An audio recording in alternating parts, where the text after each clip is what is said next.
Hi everyone, today we're going to be talking about graphing rational functions. Our objective for today is that students will be able to graph rational functions with vertical and horizontal asymptotes and point discontinuity. Let's get started. Rational functions are functions of the form f of x equals p of x over q of x. So we have two functions, one function over another, where both p of x and q of x are polynomials, and it's very important that q of x cannot equal 0, all right? The denominator can never be equal to 0, because as we had talked about in the previous lesson, we can never divide anything by 0, so if the denominator equals 0, it's undefined. So the important thing to remember with rational functions is that our denominator can never be 0. All right, let's move on. All right, now there's a few steps that we need to follow in order to graph rational functions. So the first thing you want to do is always to simplify the function. Factor out what you can factor out, cancel out common factors. Then you want to find the x-intercept by setting the numerator equal to 0. So set the numerator equal to 0, that's going to be your x-intercept. Then we want to find the vertical asymptote by setting the denominator equal to 0. So set the denominator equal to 0, solve for x, that's your vertical asymptote. Now we find the horizontal asymptote using the rules below that we're about to go over. First of all, the first case that you could see is where the degree of p is greater than the degree of q. So an example of this would be if you had x squared on top, x on the bottom, right? This is x to the 1 power anytime we just have an x. So the degree of the top, or p of x, is greater than the degree of the bottom. If this is the case, there is no horizontal asymptote, all right? No horizontal asymptote. I can't fit it in, all right? But if the degree of p is greater than the degree of q, no horizontal asymptote. If the degree of p is less than the degree of q, so say you had x over x squared, p of x has a higher degree than q of x, then our horizontal asymptote is just y equals 0, or our x-axis. And then last but not least, if the degree of p equals the degree of q, so say you have x over x or x squared over x squared, then our horizontal asymptote is always y equals the leading coefficient, all right, I can't really fit this in, the leading coefficient of p of x over the leading coefficient of q of x. Okay, and we're going to do some examples so you can see how this works. So say, for example, you had 2x squared on top and 1x squared on the bottom. You would take the leading coefficient of this would be 2, leading coefficient of this would be 1. So your horizontal asymptote would be 2 over 1, or y equals 2. All right, that's how we would determine our horizontal asymptote in this third case. Then your final step is to identify any holes in the function, and we are about to go over what exactly is a hole. All right, so what is a hole? A hole is a point, x comma y, an ordered pair, at which there is a break in the graph. So a hole occurs when there is a common factor between the numerator and the denominator. So say you had x plus 2 and x plus 2 in the denominator, all right, and then you had 3x here and 5, all right. This right here is a common factor in both the numerator and the denominator. This would be where your hole is. So the first thing you would do to find the x-coordinate of your hole would be set the common factor equal to 0. So if we had this example right here, to find the x-coordinate, we would say x plus 2 equals 0. subtract 2 from both sides, the x-coordinate of our hole would be -2. Then you want to substitute this x value into the simplified function. So our simplified function, after you cancel these out, would be this 3x over 5. So we would say y equals 3 times -2 over 5. We would get y equals -6/5, and that would be the y value of our hole. So our hole in this example would be -2, -6/5. And on your graph, you would just put an open circle at the hole. All right, let's walk through a couple examples of how to graph rational functions. All right, number 1, we've got this rational function right here. We want to graph it and identify its key characteristics. So first things first, we want to simplify the function if we can. It's as simple as it gets, so we're good. There's nothing we can factor out. Second step, find the x-intercept by setting the numerator equal to 0. So our numerator is x minus 4. So in order to find that x-intercept, what we want to do is say x minus 4 equals 0. Add 4 to both sides. X equals 4. So our x-intercept is going to be 4, 0. All right, and we can write that over here. Third step, find the vertical asymptote by setting the denominator equal to 0. So vertical asymptote, our denominator is x plus 4. Set that equal to 0, subtract 4, x equals -4. This is our vertical asymptote, x equals -4. Step number 4, find the horizontal asymptote using our rules. So we want to look at the degree of P and the degree of Q. Both of these have a degree of 1, right? X to the 1, x to the 1. They have the same degree. So the degree of P equals the degree of Q. So we're going to use the third case, and we're going to say the leading coefficient of P of x over the leading coefficient of x. Our leading coefficients would just be 1 and 1 because there's a 1 in front of both of those x's. So for our horizontal asymptote, right, let's see. Horizontal asymptote, we're going to say y equals 1 over 1 or y equals 1. That's our horizontal asymptote. All right. Now we want to graph our asymptotes. So now we graph it just like we learned how to graph the reciprocal functions. First, graph your asymptotes. So we've got y equals 1. That's our horizontal asymptote. X equals -4.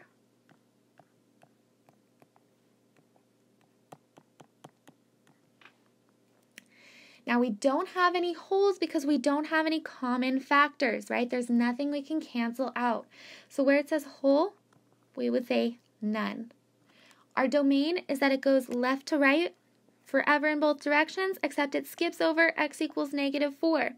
So our domain is going to be from -infinity to -4, skips over -4 to infinity. Our range is that it goes up and down forever, except that it skips 1. So we say from -infinity to 1, skip over 1, 1 to infinity. Now for our xy table, we want to get 3 points to the left of our vertical asymptote, 3 points to the right. So some good points to choose would be -7, -6, -5, right? If we're doing our xy table. So -7, -6, -5. We know that at -4 it's going to be undefined. And I'm just going to break apart our table into 2 because I'm running out of space here, right? Then -3, -2, -1. Now, plug -7 into our function. So going back to our original function, f of x equals x minus 4 over x plus 4. All right, plug -7 in. If we plug -7 in, we get -11 over -3. So our first point is going to be -11 over -3, or 11 over 3, which gives us 3 2/3. All right, you can use your calculator, plug it in, do it by hand. It's up to you. If you plug -6 in, you're going to get -10 over 2, which gives you or negative 10 over negative 2 gives you 5. Plug negative 5 in, you're going to get 9. Negative 4 is undefined. If we plug negative 3 in, we're going to get negative 7. Plug negative 2 in, you're going to get negative 3. And if you plug negative 1 in, you get negative 1 and 2/3. Now, take these points, plot them. So negative 7, and then, so to the left 7, up 3 and 2/3. So right about there. Negative 6, 5, so to the left 6, up 5. Negative 5, up 9. So negative 5, up 9. Connect the dots, all right? And rational expressions are going to be hyperbolas as well. They're going to look very similar to our reciprocal functions. Now, plug in our other points. We know at negative 4 it's undefined because we've got an asymptote. Negative 3, negative 7. So to the left 3, down 7. There's our first point. Negative 2, negative 3. And negative 1 and 2/3. All right, so they're both these little swooshes, right? Approaching the asymptotes but never touching the asymptotes. And here's the graph of our rational function. All right, number 3. First thing we want to do is simplify the function. So in this case, we can factor our numerator. So that's how we can simplify. Factor out that numerator. We've got difference of squares, right? We've got x squared minus 1 squared, which gives us 1. So we can rewrite this as x plus 1, x minus 1, over x minus 1. And now we can cancel out these common factors. And so what we're left with is x plus 1. F of x equals x plus 1, and that's our simplified function. However, all right, because we canceled out factors, that tells us that we have a hole in our graph. And in order to find our hole, set this common factor equal to 0. So x equals 1 in our hole. Then take our x value, plug it into our simplified function. So y is going to equal 1 plus 1, or y equals 2. Therefore, we have a hole at 1, 2. So we go over to here and identify that our hole is at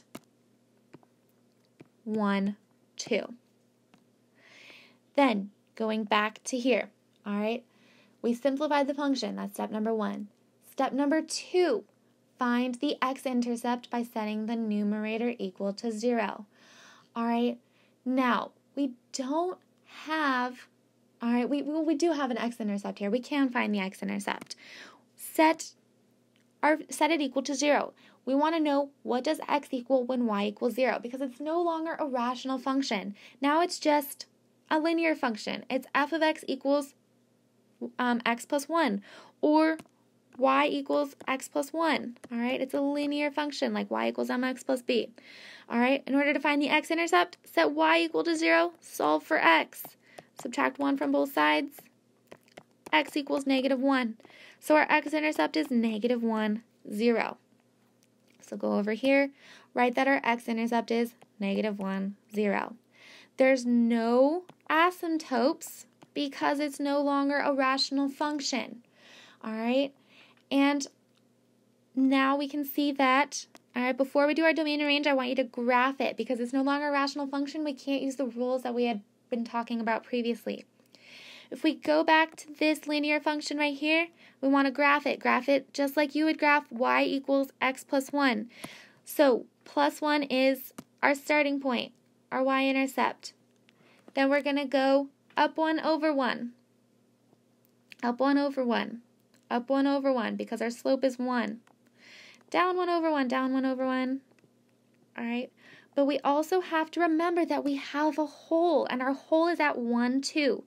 So right here is going to be our hole at 1, 2, and we're going to draw a big open circle to represent our hole. And because this is a linear function, it's going to be a straight line. It's no longer a hyperbola. But we do still have this hole right here. So the whole is what's going to affect our domain and range because it goes to the left and right forever, but it's going to skip over the whole. We cannot include the whole. So when we're talking about the domain, we say from negative infinity to 1 because it skips over the x value of the whole. And our range is from negative infinity to the y value of our whole, to 2, because it skips over 2. It does not include the whole. All right, so this is what happens when we have a whole. All right.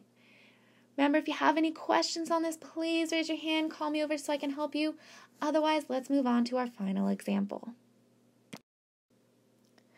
All right, number 5. First thing we want to do is try to simplify the expression. All right, simplify that rational function. So we've got trinomials on the top and bottom, so we want to factor them both out. On top, we've got an a greater than 1, so we've got a group factor. A times c, 2 times 1 gives us 2, negative 3 on the bottom. Two numbers that multiply to 2, add up to negative 3 would be negative 2, negative 1.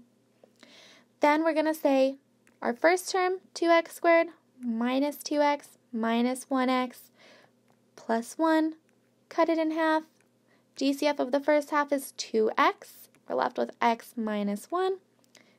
GCF of the second half is negative 1, x minus 1. So our two factors are going to be 2x minus 1, x minus 1. Now if we're looking at our denominator, we want two numbers that multiply to negative 12, add up to negative 1, negative 4, and 3.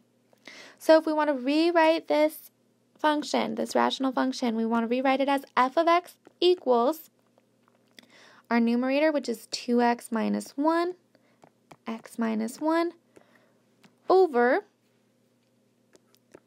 x minus 4, x plus 3. All right, this is our simplified function. Now, next thing we want to do is identify our x-intercept. So we set the numerator equal to 0. And here we have two binomial expressions in our numerator. So to find our x-intercept, we're going to have multiple x-intercepts. So we're going to set 2x minus 1 equal to 0 and x minus 1 equal to 0. Add 1 to both sides. Divide by 2. So we get that x equals 1/2 and x equals 1. So these are our two x-intercepts. So we can go over to here, identify our x-intercepts. We've got 1/2, 0, and 1, 0. Now, our vertical asymptotes. In order to find our vertical asymptotes, we're going to set our denominator equal to 0. And we've got 2, so we're going to have two vertical asymptotes. So we say x minus 4 equals 0, x plus 3 equals 0. So x equals positive 4, and x equals negative 3. These are our two vertical asymptotes. So we go over here, and we've got two vertical asymptotes. We've got x equals 4, x equals negative 3. All right, and then going back to here. I don't know why it didn't let me move it all together. Now, our horizontal asymptote, we want to look at the leading coefficients. So we go back to the original function up here. We look at the degree of p of x and q of x. They are both degree of 2, so they have the degree of p of x is equal to the degree of q of x. And the leading coefficients would be 2 and 1. So, let's see. Move this down. Don't know why it all didn't go together. Our horizontal asymptote is going to be the leading coefficient divided by the leading coefficient, so 2 over 1. Our horizontal asymptote is y equals 2.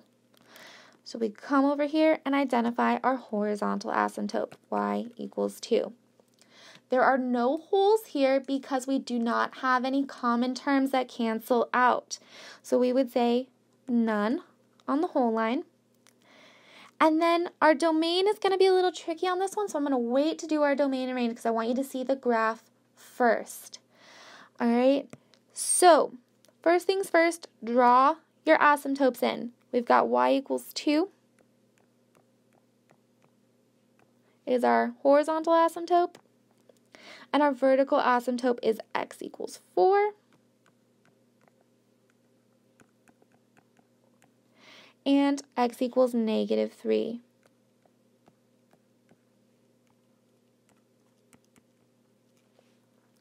Now for our domain and range. Our domain, it's going to go left and right forever, except it's going to skip over 2 values this time. It's going to skip over -3, and this should be a -3. It's going to skip over -3 and +4. So when we're writing our domain, it's a little tricky. We say from -infinity to -3, skipping over -3, but including from -3 to 4. Then we skip over 4, and we say from 4 to infinity. All right? Then our range, it includes all values up and down except y equals 2. So our range is the same. We're going to say from -infinity to 2, skipping over 2 to infinity. All right? Now going back to graphing this. All right? This is where it gets a little complicated. So I highly, highly recommend you take out a separate piece of paper right now and do this on a separate piece of paper, especially when you're doing this on your own, all right? For the sake of doing it on here, I can't just take out a separate sheet of paper, so I'm just going to zoom out. I know you can't do this, and I know there's not enough space to put it on your sheet. So if you need to take out a separate piece of paper, please do so now. All right, go ahead and pause your video and come back once you have it. All right, but your X and Y table is going to be kind of big, okay? Because you're going to have lots of values because we need some values that are to the left of this asymptote. We need the values in between these asymptotes and some values on the other side. So we're going to pick some values to the left of x equals -3. So we're going to say x and y. We're going to say -6, -5, and -4. And we know -3 is undefined. Then we want the values in between. So the values in between are going to be -2, -1, 0, 1, 2, 3, all right, and then we know 4 is undefined. And then you want some values to the right of that vertical asymptote, and that's going to be 5, 6, and 7. All right, because we know 4 is undefined, and we know -3 is undefined. All right, now this is when I would want you to use a calculator, okay? Because this is when it gets really tricky and easy to make a silly mistake. So what you're going to do is go back to the original function, all right? Go back to 2x squared minus 3x plus 1 over x squared minus x plus 12. And you're going to plug in each of these x values. This is what takes a little bit of time, all right? And I would never give you too many of these to do on a test because I know this takes a lot of time. But you would plug each of these values into our original function and see what your y value is at the end. And you definitely want to use a calculator for this. Okay, and make sure you use parentheses as well in your calculator. So when we plug -6 in, we're going to get 3.03 repeating. Okay, when we plug -5 in, we're going to get 3.6 repeating. When we plug -4 in, you're going to get 5.625. And yes, I've done this ahead of time to try to save us some time on this example. I know it takes a lot longer to do this. All right, -3 is undefined. Then if we were to plug in -2, you would get -2.5. If you plug in -1, you're going to get -0.6. If we plug in 0, you're going to get -0.83 repeating. If you plug 1 in, you're going to get 0. Plug 2 in, you're going to get -0.3 repeating. If you plug 3 in, you're going to get -1.6 repeating. Then, oops. Oh, it's not letting me move it all over together. All right, there we go. Now, when 4 is undefined, if we plug 5 in, you're going to get 4.5. If you plug 6 in, you're going to get 3.05 repeating. And if you plug 7 in, you're going to get 2.6. Now, I want you to do your best when you're trying to plug all these in, okay? And that did not work well. All right, just going to do my best at plotting these. It's not going to be very accurate, but do your best. I know it's difficult to count the boxes when you've got all these decimal places. So -6 and up a little bit above 3. So -6 and 3 is going to be right about there. -5, 3.6, right about there. -4, 5.6-ish. So right about there. All right, that gives us an idea of what the graph looks like. So this side is going to look like this. It's going to always be approaching the asymptotes. Now, -2 is at -2.5. So -2 down 2.5. -1, -0.6. So right about there. Then 0, -0.83.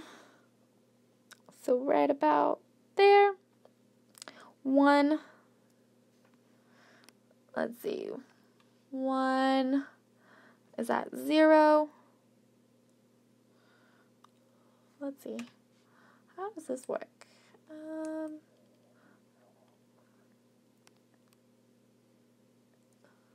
Hold on, I think I made a mistake. Oh, yep, this is, that's why this is 0.083. So that last point I plotted was a little bit off, all right? It doesn't go back down. So this is -1.6, then point B right there, then 1, 0, then 2, -0.3, 3, -1.6, so right about there, and 4 is undefined. Basically, what I want you to see is that this is going to be a parabola, right? It's going to go up and then back down. So in between our two asymptotes, we've got a little parabola going on there, all right? Not a hyperbola. Then the other side of our other vertical asymptote, x equals 4, we've got 5, 4.5. So right about there, all right? 6, 3.05. Right about there. 7, 2.6, so right about there. And this is the other side of our graph, all right? So yes, this is going to look a little bit different from what we're used to, and I know this takes some time when you're plugging these in by hand, all right? But this is an example of what this one is going to look like. So when you have a function that looks like, oops, that was a lost cause. You guys know, you have it on your papers. When you have a function that looks like this, where you've got a trinomial on top, trinomial on the bottom, you got to simplify, factor it out. It may look a little more complicated than we're used to. All right. If you have any questions, still not understanding this, please raise your hand, call me over so I can help you. Otherwise, look to the board to see what to do next, and I hope that you have a great day.